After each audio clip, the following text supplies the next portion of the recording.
Hello friends, स्वागत है आपका आज के VVI ऑब्जेक्टिव क्वेश्चन के सेशन में। तो आज की वीडियो में हम देखेंगे क्लास 10th सामाजिक विज्ञान का बहुत ही महत्वपूर्ण ऑब्जेक्टिव क्वेश्चन जो आपके परीक्षा 2025 के लिए बहुत ही ज़्यादा इम्पोर्टेंट है। तो चलिए वीडियो की शुरुआत करते हैं।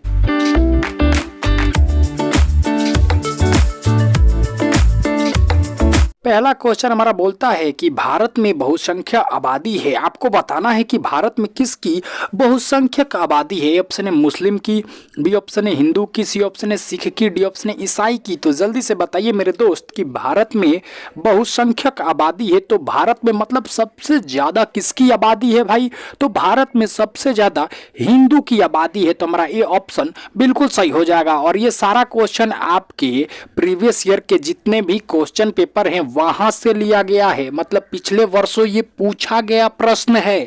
तो आपको अब बताना है। हाँ, और इसमें भैया हम हिस्ट्री, ज्योग्राफी और इकोनॉमिक तीनों का क्वेश्चन का मिक्सर का ऑब्जेक्टिव लाए हैं और ऐसा ही क्वेश्चन हम लाएंगे। तो आपको बताना है इंडिका पुस्तक के लेखक कौन थे। जल्दी बताइए कि इंडिका पुस्तक के लेखक कौन थे। ए ऑप्शन है रामधारी सिंह दिनकर, बी ऑप्शन है मेगास्थनीज, सी ऑप्शन है राम गोपाल वर्मा और डी ऑप्शन है इनमें से कोई नहीं। तो जल्दी बताइए मेरे दोस्त कि इंडिका पुस्तक के लेखक कौन थे। तो इंडिका पुस्तक के लेखक मेगास्थनीज थे। तो हमारा बी ऑप्शन बिल्कुल सही हो जाएगा। और आप अभी इस चैनल पर नए आए हैं तो हमारे चैनल को सब्सक्राइब कर दे, क्योंकि आपके लिए ये ऑब्जेक्टिव और सब्जेक्टिव सारा वीडियो लाएगा। अभी तो हम ऑब्जेक्टिव ला रहे हैं लेकिन कुछ ही दिनों में हम सब्जेक्टिव की भी तैयारी करवाएंगे, तो आप हमारे चैनल को सब्सक्राइब जरूर कीजिएगा। अगला क्वेश्चन हमारा बोलता है कि डरबन में नस्ल भेदी विरोधी सम्मेलन हुआ था। जल्दी बताइए कि जो डरबन में नस्ल भेदी विरोधी सम्मेलन हुआ था ना, वो कब हुआ था। ए ऑप्शन है 2002 में, बी ऑप्शन है 2004 में, सी ऑप्शन है 2000 में और डी ऑप्शन है 2001 में। तो जल्दी बताइए मेरे दोस्त कि डरबन में नस्ल भेदी विरोधी सम्मेलन हुआ था तो वो कब हुआ था। तो वो भैया 2001 में हुआ था। तो मेरा डी ऑप्शन बिल्कुल सही हो जाएगा। ये बढ़ते हैं अगले प्रश्न को। अगला प्रश्न क्या बोलता है, बंधी हुई मूर्तियां और काले दस्ताने प्रतीक हैं। जल्दी बताइए कि बंधी हुई मूर्तियां और काले दस्ताने किसका प्रतीक है। ए ऑप्शन है अश्वेत शक्ति का, बी ऑप्शन है राजा की महल का, सी ऑप्शन है नए राज का, डी ऑप्शन है नए जनपद का। तो आपको बताना है मेरे दोस्त कि बंधी हुई मूर्तियां और काले दस्ताने किसका प्रतीक है। तो भैया अश्वेत शक्ति का प्रतीक है। तो हमारा ए ऑप्शन बिल्कुल सही हो जाएगा। आइए देखते हैं अब अगले प्रश्न को। अगला प्रश्न क्या बोलता है, बिहार की साक्षरता दर है। जल्दी बताइए कि बिहार की साक्षरता दर है। और मैं आपसे एक चीज बता दूं, ये जो सारा क्वेश्चन है ना, ये 2011 के अकॉर्डिंग है, क्योंकि बिहार बोर्ड अभी तक अपना सिलेबस चेंज नहीं किया है 2024 के अकॉर्डिंग। ये 2011 के अकॉर्डिंग अभी पूछ रहा है। तो आपसे अगर क्वेश्चन 2011 के अकॉर्डिंग पूछे तो जवाब भी 2011 के अकॉर्डिंग देना है, ये ना कि 2024 के अकॉर्डिंग दे देना है। अभी तो बिहार में 2024 में बिहार में साक्षरता दर भैया 63% है, लेकिन आप अगर यहाँ पे 63% लगाएंगे तो आपका गलती हो जाएगा, क्योंकि ये सारा क्वेश्चन 2011 के अकॉर्डिंग है और आपको जवाब भी 2011 के अकॉर्डिंग देना होगा। तो ए ऑप्शन है मेरा 55%, बी ऑप्शन है 60%, सी ऑप्शन है 40% और डी ऑप्शन है 47%। तो जल्दी बताइए मेरे दोस्त कि बिहार की साक्षरता दर है तो उस समय भैया बिहार की साक्षरता दर 47% थी। साक्षरता दर माने क्या होता है, आप बहुत सुने होंगे कि साक्षरता दर हम उसे कहते हैं, मान लीजिए एक व्यक्ति है, अगर वो किसी एक भाषा को लिख ले और उस भाषा को पढ़ ले तो उसे हम साक्षात्कार मानते हैं। तो मतलब बिहार के 100 में से 47 को लोग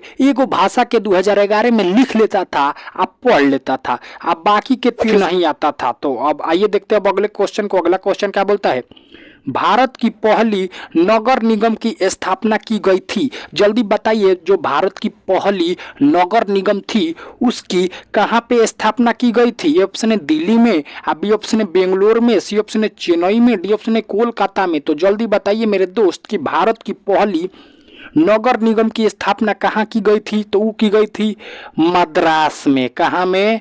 मद्रास में। आप कहेंगे कि ऑप्शन में तो मद्रास हल ही नहीं है, तो भैया मद्रासी को तो हम चेन्नई कहते हैं। तो हमारा जो सी ऑप्शन बिल्कुल सही हो जाएगा। ये देखते हैं अगले प्रश्न को। अगला प्रश्न क्या बोलता है, भारत की वित्तीय राजधानी है? जल्दी बताइए, कई बारी आपके एग्जाम में पूछा जा चुका है कि भारत की वित्तीय राजधानी है। ए ऑप्शन है दिल्ली, बी ऑप्शन है बेंगलोर, सी ऑप्शन है मुंबई, डी ऑप्शन है कोलकाता। वित्तीय माने पैसा वाला। ऐसे तो आप जानते हैं कि भारत की राजधानी क्या है, दिल्ली, लेकिन भारत की जो वित्तीय राजधानी है ना वो है भैया मुंबई।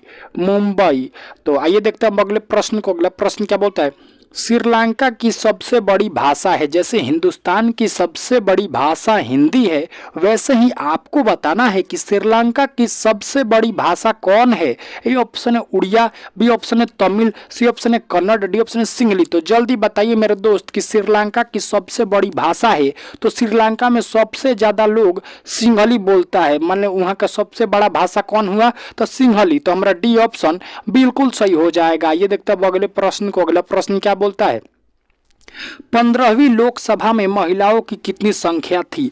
जल्दी बताइए कि जब 15वीं लोकसभा का चुनाव हुआ था तो उसमें कितनी महिला चुनकर आई थी, उनकी कितनी संख्या थी? तो ए ऑप्शन है 44, बी ऑप्शन है 59, सी ऑप्शन है 55, डी ऑप्शन है 50।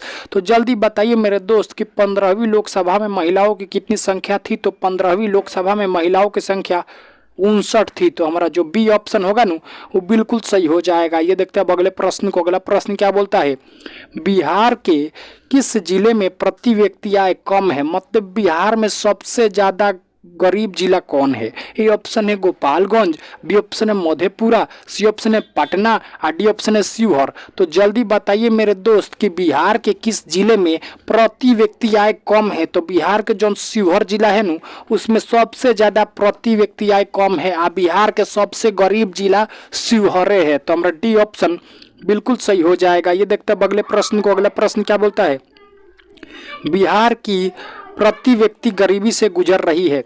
ये 2011 के अकॉर्डिंग है, तो आपको जवाब भी 2011 के अकॉर्डिंग देना होगा। कि आपको बताना है कि बिहार की प्रति व्यक्ति मतलब गरीबी से कितनी गुजर रही है। तो भैया 41% लोग प्रति व्यक्ति गरीबी से गुजर रहे हैं। तो हमारा ए ऑप्शन बिल्कुल सही हो जाएगा। ये देखते हैं अगले प्रश्न को। अगला प्रश्न क्या बोलता है, बिहार के कौन से जिले में प्रति व्यक्ति आय अधिक है?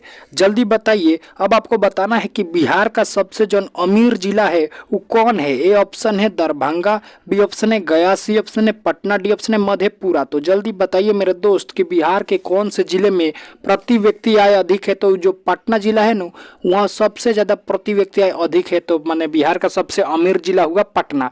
तो हमारा सी ऑप्शन बिल्कुल सही हो जाएगा। ये देखते हैं अगले प्रश्न को। अगला प्रश्न क्या बोलता है, राष्ट्रीय गणना का आयाम नहीं है। जल्दी बताइए कि राष्ट्रीय गणना का इसमें से कौन आयाम नहीं है। ए ऑप्शन है शुद्ध राष्ट्रीय उत्पादन, बी ऑप्शन है सकल घरेलू उत्पादन, डी ऑप्शन है मौद्रिक उत्पादन और डी ऑप्शन है सकल राष्ट्रीय उत्पादन। तो जल्दी बताइए, राष्ट्रीय गणना का आयाम नहीं है तो जो शुद्ध राष्ट्रीय उत्पादन है ना वो राष्ट्रीय गणना का आयाम नहीं है। तो हमारा ये ऑप्शन बिल्कुल सही हो जाएगा। ये देखते हैं अगले प्रश्न को। अगला प्रश्न क्या बोलता है, बिहार की आय में सर्वाधिक योगदान होता है। जल्दी बताइए कि जो बिहार की जीडीपी होती है ना उसमें किसका सर्वाधिक योगदान होता है। ये ऑप्शन है व्यापार क्षेत्र का, बी ऑप्शन है औद्योगिक क्षेत्र का, सी ऑप्शन है कृषि क्षेत्र का, डी ऑप्शन है सेवा क्षेत्र का। तो जल्दी बताइए मेरे दोस्त कि बिहार की आय में सर्वाधिक योगदान होता है। तो बिहार की आय में सर्वाधिक योगदान कृषि क्षेत्र का होता है। मतलब बिहार को हम कृषि प्रधान राज्य भी बोल सकते हैं। तो हमारा सी ऑप्शन बिल्कुल सही हो जाएगा। ये देखते हैं अगले प्रश्न को। अगला प्रश्न क्या बोलता है,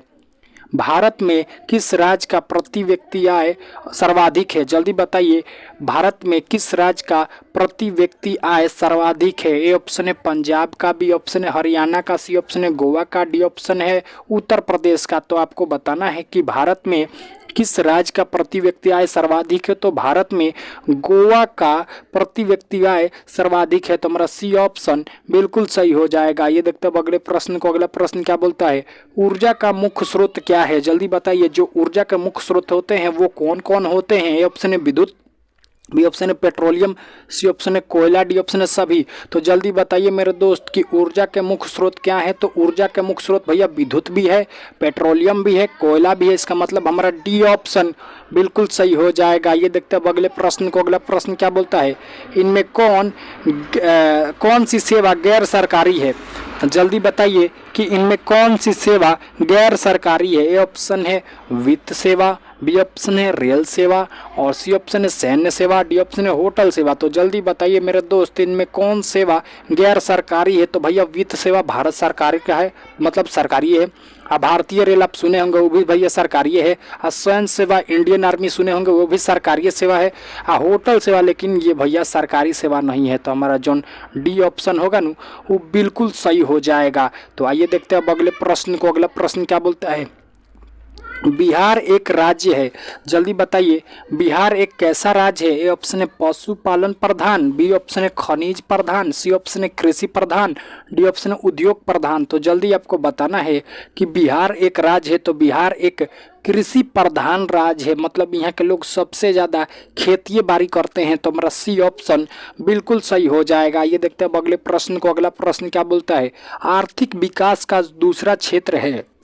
जल्दी बताइए कि आर्थिक विकास का दूसरा क्षेत्र क्या है। ए ऑप्शन है पशुपालन, बी ऑप्शन है खनिज, सी ऑप्शन है कृषि और डी ऑप्शन है उद्योग। तो जल्दी बताइए मेरे दोस्त कि आर्थिक विकास का दूसरा क्षेत्र है। तो आर्थिक विकास का दूसरा क्षेत्र कृषि होता है। तो हमारा सी ऑप्शन बिल्कुल सही हो जाएगा। ये देखते अगला प्रश्न। अगला प्रश्न क्या बोलता है कि भारत की वित्तीय, यहाँ पे थोड़ा टाइपिंग मिस्टेक है भाई, भारत की भारतीय हो गया यहाँ पे।